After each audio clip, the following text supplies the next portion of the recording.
Isang magandang araw sa inyong lahat, mga kababayan, mga estudyante, mga magulang. Gusto ko lang sanang i-share ito, tagumpay ng aking anak sa kanyang pag-aaral at tinawag ko itong tagumpay at sakripisyo. Bilang isang magulang ay gusto natin mabigyan ng magandang edukasyon, pag-aaral ng ating anak at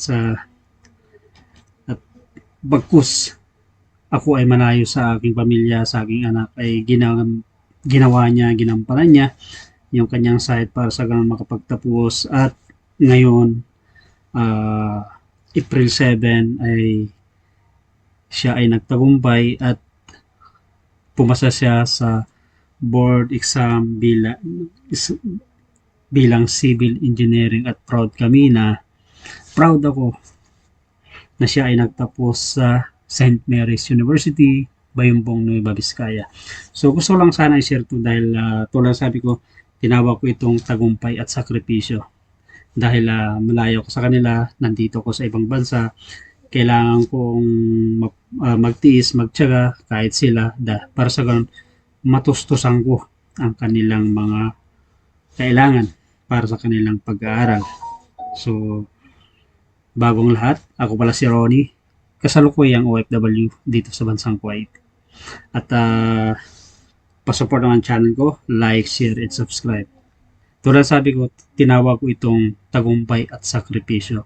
Dahil unang-una, malayo ako sa kanila at tinitiis ko yun kahit sila kailangan din talagang tiisin kasi para sa ganun, may bigay ko yung kanilang pangailangan, pinansyal sa kanilang pag-aaral. At nagpapasalamat ako dahil ginawa niya yung side ng aking anak, Corbin Owen Barrientos Mutilla, at ngayon ay isa na siyang ganap na civil engineering.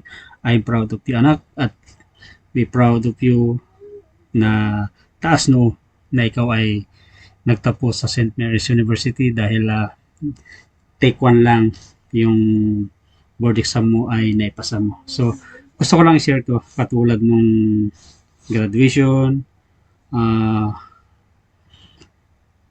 at mga iba pang halagang araw ay wala ako sa katabi nila. So katulad nito nung hard dating ay meron din ako, sinid na lang ako ng video, pero kahit wala ako doon, nandun naman yung misis ko, masaya ako. Tulad sabi ko, kailangan talaga magtiis, magtiyaga para sa ganoon maibigay ko yung pangangailangan nila. So ito yung mga pinasa sa akin na video nung hard hatting, batawag noon, nung naglagay ng sombrero. Parang pang construction ba yun? Kasi yan lang yung proud ako talaga sa iyo, anak. So isa ka ng ganap na inhinyero. This is still start in your journey.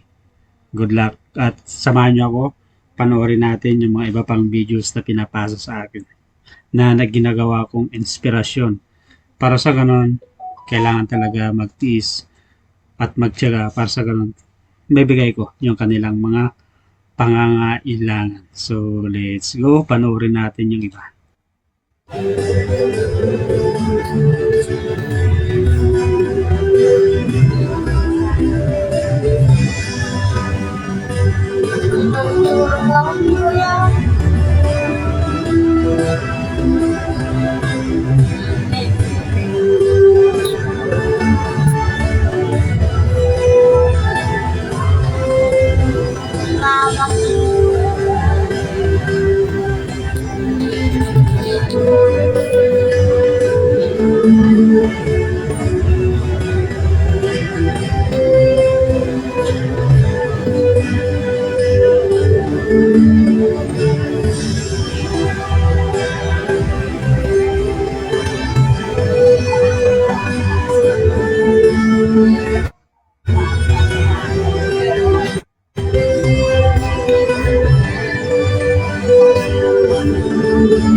Kaya First District Engineering Office. Bautista Andres.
When the witness the bidding ceremony with the crown earth.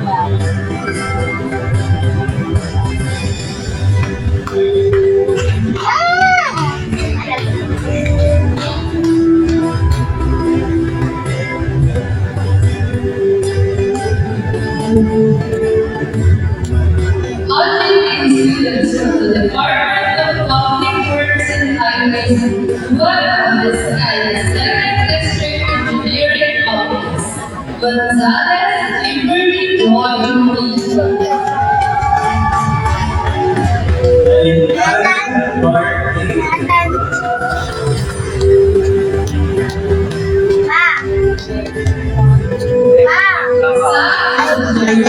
Lee.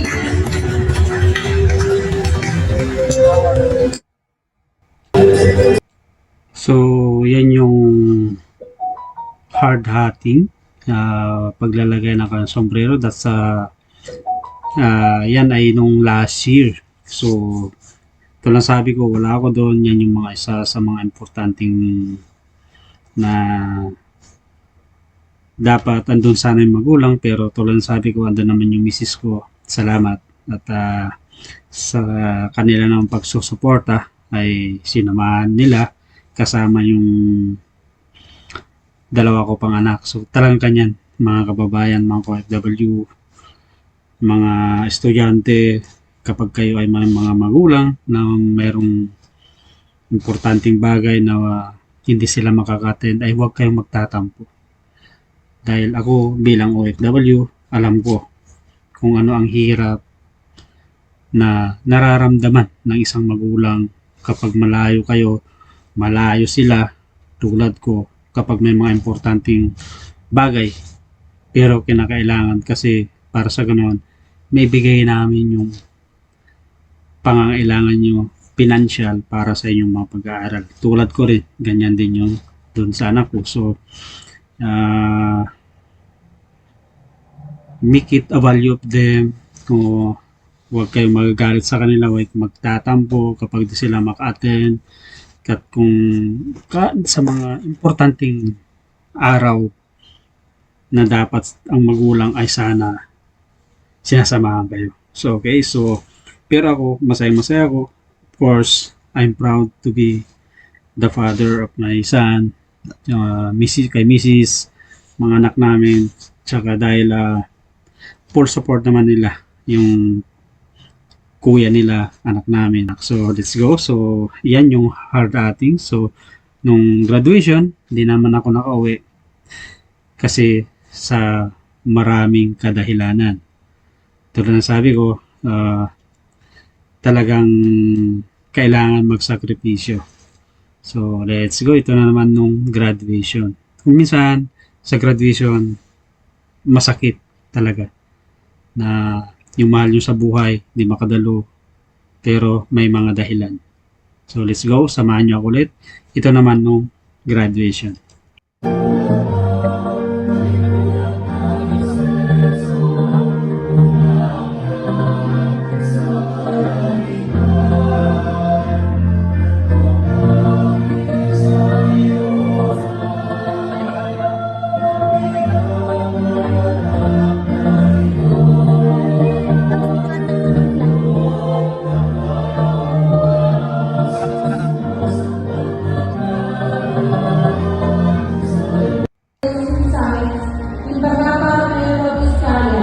Advisor, Dr. Miguelin Escobedo.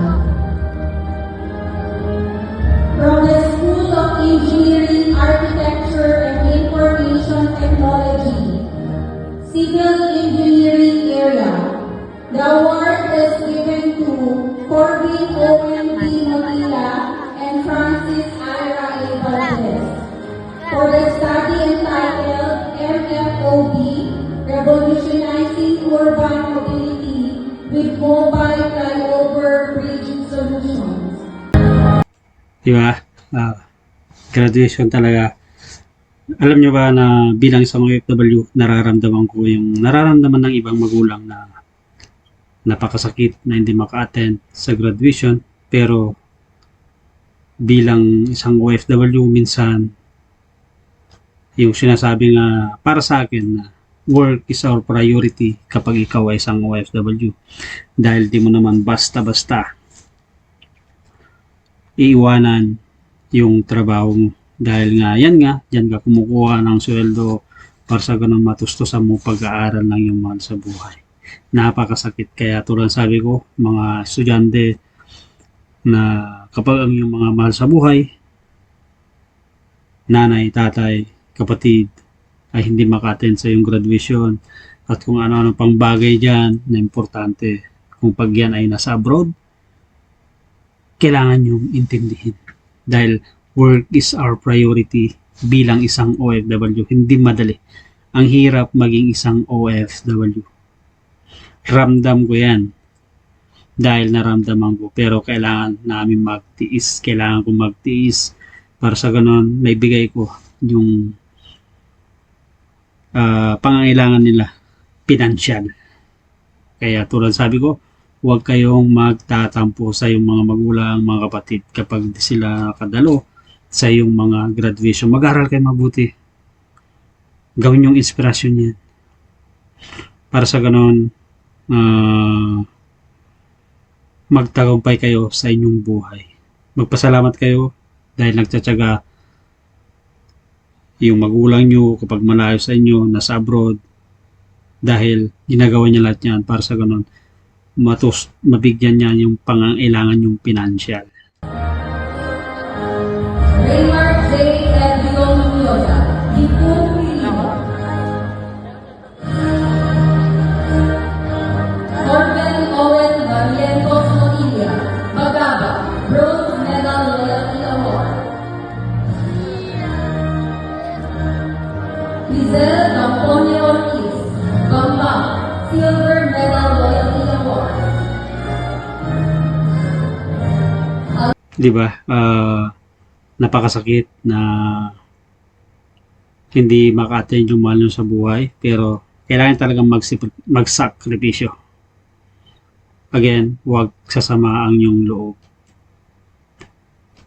So, bago natin pagpatuloy, isi-share ko lang na itong anak ko ay graduate nung February. Kaso nga lang, di naman ako nakauwi. Gawa ng kailangan, anong tawag dito, work is our priority pa rin. So, kahit na gusto kong umuwi, talagang di ako nakauwi nung that time. Kasi nga, tulad sabi ko, graduation ay kailangan ko pa rin unahin yung trabaho ko. So, naintindihan naman yan. Tulad sabi ko, gawing inspirasyon yan. Tapos, at the same time, graduate siya nung February. I forgot the date. Kasi nga, mayroon siyang naiwan na isang subject. Tapos, last year, dahil na summer na niya, diretso na siya nag-review for board exam. At nagpapasalamat ako dahil ngayon, April 7, nung lumabas, ang resulta ay siya ay nakapasa. So, yan yung kwento. Kaya di ako makauwi. Talagang napakasakit din para sa akin. Itong dapat sana na ikukwento ko lang.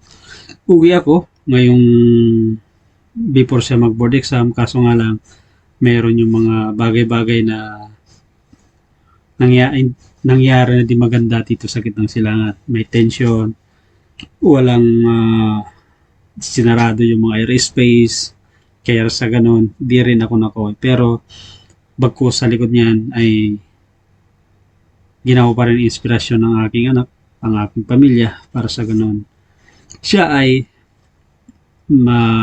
matapos makapasa sa kanyang board exam. So, ang saya-saya ako ngayong araw na to, April 7, kasi nga kahit sa likod ng aming paghihirap, pagsisikap, lalo na magkalayo kami ay ginawa pa rin niya yung side niya, nag-aaral ng mabuti at siya ay isa ng ganap na engineer. So, and we're proud again that siya ay nagtapos sa St. Mary's University, Bayumbong, Nueva Vizcaya. So ito, nung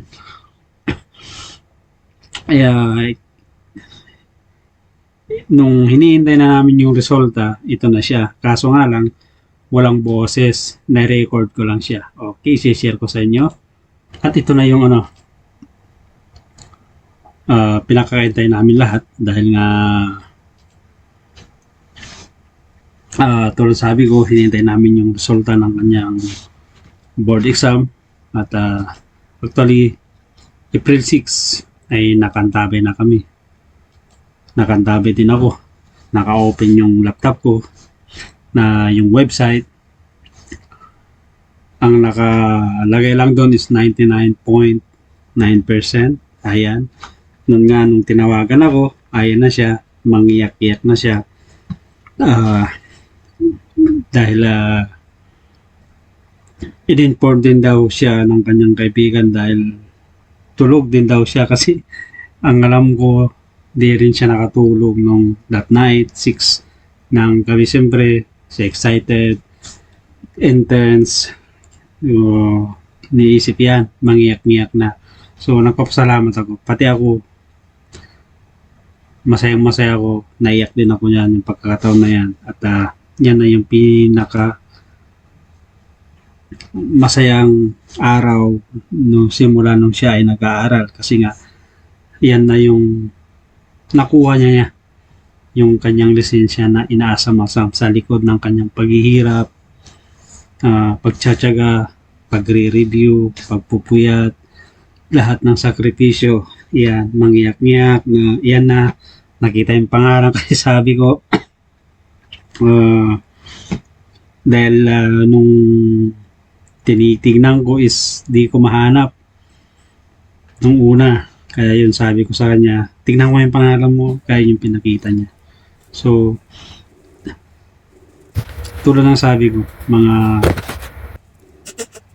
estudyante, huwag kayong sasama ng loob ng yung magulang. Yan, naiyak-iyak na ako niyan. Tapos tinawagan ko rin yung misis ko, yan na din. Naiiyak na rin dahil nalaman na namin yung resulta.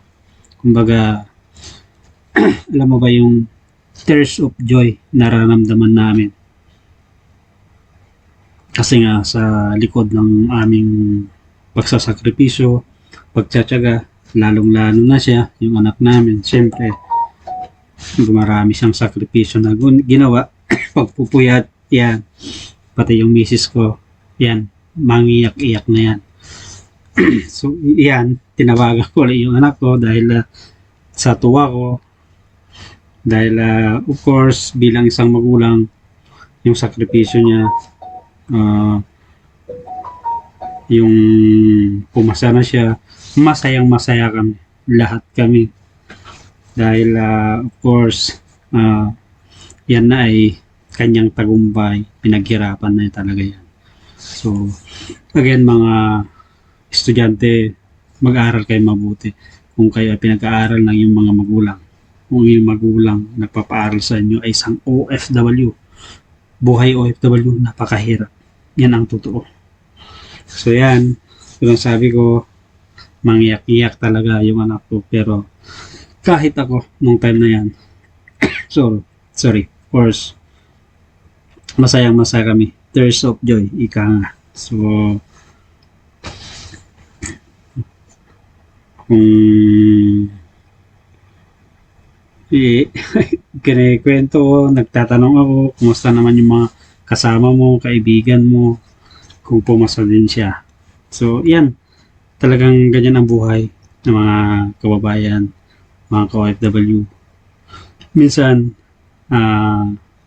kaming mga OFW, gustuin man namin na lagi kami nasa tabi nyo, yung mga anak namin, anak nyo, magulang nyo, lalong pag mga importante tulad ng sabi ko, na minsan nagsasakripisyo talaga kami.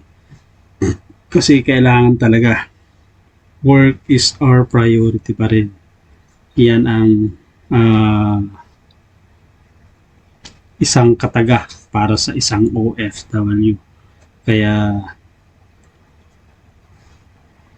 kayong mga anak ng OFW, mag-aral kayong mabuti. Pangalagaan nyo ang bawat sentimos na pinapadala sa inyo.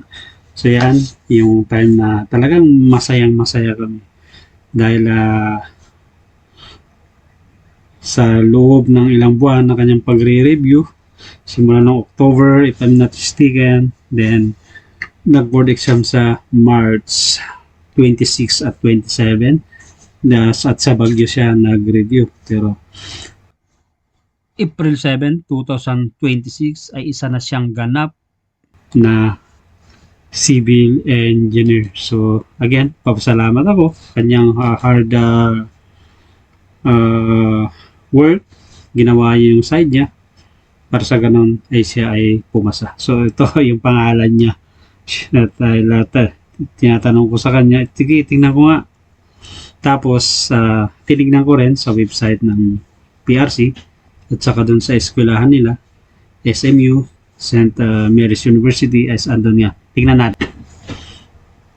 So yan, pumunta ako dun sa website ng PRC. So yan na yung mga apelyido ng nagsisimula M2U. Yan yung mga Passer Civil Engineer Licensure Exam. Ayan, so hinahanap ko yung pangalan niya dyan. Dahil gusto ko talaga makita sa dalawang mata ko na andyan yung pangalan niya. Even though na sinabi niya, of course naniniwala man ako, gusto ko lang makita din. Siguro dahil talagang tuwang-tuwa talaga ako, masayang masaya, at talagang hinahanap ko, tinignan ko dahil gusto kong makita. Tulad sabi ko yung dalawa kong mata na nandyan yung pangalan niya. So, napakasaya bilang isang magulang na yung sakripisyo mo ay may nagbubunga. So, yan na yung pangalan. Kaya yung nakita ko, tuwang-tuwa ko, of course, syempre, na talagang andyan. Kasi marami rin nag-exam na di pumapasa. Mag-take 2 sila, take 3. So, kaya napapasalamat ako sa aking anak na nag-aral siya mabuti.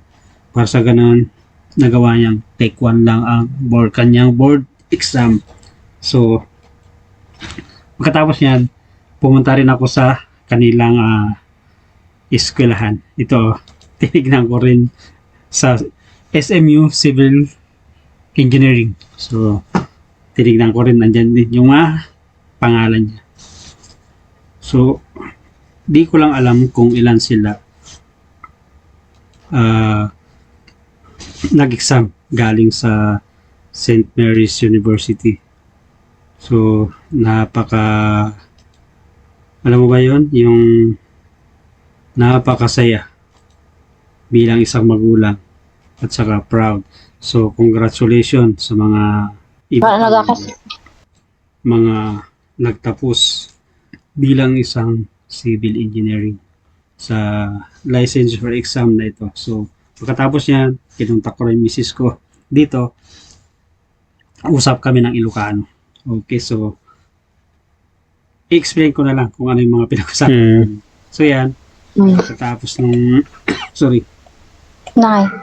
Ito, kapkapiak nga rod. Dahil nga siyempre, of course, sasaya namin. At kapkapiak pa eh. Tumagang ko ulit yung time na yan. Ako mo bibisinak to Sabi teka. ko, o sige, mag-Thanksgiving na tayo. Mabising ka ba lang? Kaya nga yung mga Madinjak pa na nga rod. Ako ang bibisinak. pinsan niya, Naikat. Nagka-division mo. sila. Naikat yung bibisinak. Dahil mayroon din akong iniipon talaga ng dapat kung nakauwi ako, yun ang balak Yan nga iti. na ever Ayan po. of course Yan nga petsa nga iti mayat to. salo-salo, kunting salo-salo at Thanksgiving. So yan nga. Yan nga petsa iti mayat to. 18. With, 19. Domingo ko na. Dati nga Domingon. magkaano bang Well, Sige. at saka na kung meron. nawaya pa mo. Nawaya pa. After that, Sige. Nya pa lang matata nawaya da pa berok ti baboy. Naktulang tama GC. napag-usapan namin na sige, go ahead.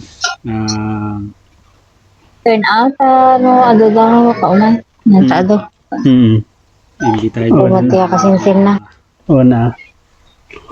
kamag-anak nila, mga pinsan ng pamangkin niya, para sa ganun magkaroon din sila ng Mano ti pinsan. kotatan na So, ti pier napakasarap yung ramdam baboy. Mano ti kotatan. Mano nga tayo sa food ng iyong sakripisyo. Live weight. live weight. Talagang Dik amo tata naman na ti live weight. Damag po kunyo pulit. kumbaga Pang mano ka day nga kilo. bunga Di budgetan ng na budget. aking ginawa.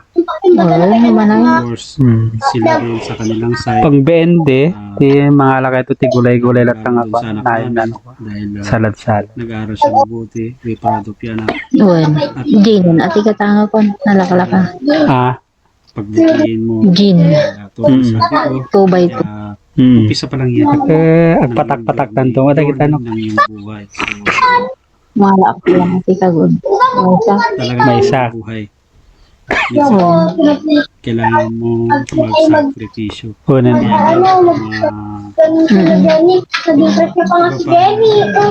Pumasa sa Timawag civil engineering licensure na to. Taibiga, Congratulations. taibiga, nag-message isang motor oraya. Tatagayam ko na. Uy, Ang aking anak, be proud na dyan nag-aaral yung anak. Uy. Paris University. Kaya sir-siripon naman. Kaya kahit pa paano one take lang sa bilang civil engineers ay Hindi ka na matatang. so Mapartikan di. Aja ka mati. Your ore na ka dyan no. kababayan, mga Diyan mo estudyante, nakawit. tulad ng sabi ko, Uy, nasidigla ko nga. nasa ibang bansa Sa aja, tapat alawin. ng OFW, Naganda yung mga. huwag kayong magtatanim ng galit. Anak na makagulo-gulo. Lalong-lalo na kung binibigay lahat ng mga Second na kami ay DJ ka para sa ganun makapag-aral kayo. Hindi At madali. least, Sige, dalpasa. pero Isang OFW. Awan di bang panunutan na. Dahil ako isang OFW. Ang kano nakaturog ka. Alam ko yan. Pakiramdam ng isang OFW. So yan nga. Ano Michael? Sige. Ni Owen, tatay tinawang kaklase na nakaturog ka na dyan. Ay. Video editor na ito. Hindi ko na bukayo. At least nalpasa. Nag-JA. Mandi kita ni. Sige, garo dan ta ko. Sige. Mandi kita ni. Sige. Sige, sige. Ito pa ni Kuya na. Among di pa kay kasalanan ni. Mga estudyante, ito na sabi ko, kapag magulang nyo, wala sa tabi nyo, lalong-lalo na yung situation na ito, kung ang magulang nyo nasa Middle East, katulad ko, dahil may tension na nangyari dito, hindi sila makaka ay intindihin nyo sila. dahil nagsasakripisyo sila para sa inyo. So again, maraming salamat. Sana ko Corbin Owen Barrientos Motilla, engineer ka na. Engineer Corbin Owen Barrientos Motilla. I'm proud of you, anak. I'm proud of you. Proud kami ng mama mo, ng kapatid mo. At sana maging maganda ang iyong kinabukasan. Balang araw, sana matulungan mo rin yung mga kapatid mo. At of course, yung lola at lola mo sa La Union, proud na proud sa yan. Auntie mo, mga pinsan mo, proud na proud kasi naghihintay din sila kung ano yung resulta. Kaya I'm salute of you, anak. Maraming salamat at di mo kami binigo. Again, sa mga lahat ng estudyante na pumasa, congratulations sa inyong lahat. At yung mga hindi naman pumasa, itry nyo ulit. Kapag magkaroon pa kayo ng pagkakataon, siguro hindi pa yan yung time na para sa inyo. Yung mga hindi pumasa, itry nyo ulit. Baka sakali sa susunod ay pumasa na kayo. So again, maraming salamat sa yung pagsama. At huwag kalimutan magbigay ng comment reaction. Yan ang kwento ko na pinamagatan kong tagumpay at sakripisyo. Dahil malayo ako sa aking pamilya. At nagpapasalamat ako again sa anak ko. Nag-aaral siya mabuti. Sa misis ko, support niya kung ano man ang needs ng kanyang pag-aaral. Again, have a nice and great day to all of you. Maraming salamat sa pagsama at huwag kalimutan magbigay ng comment reaction sa baba. Have a nice and great day to all of you.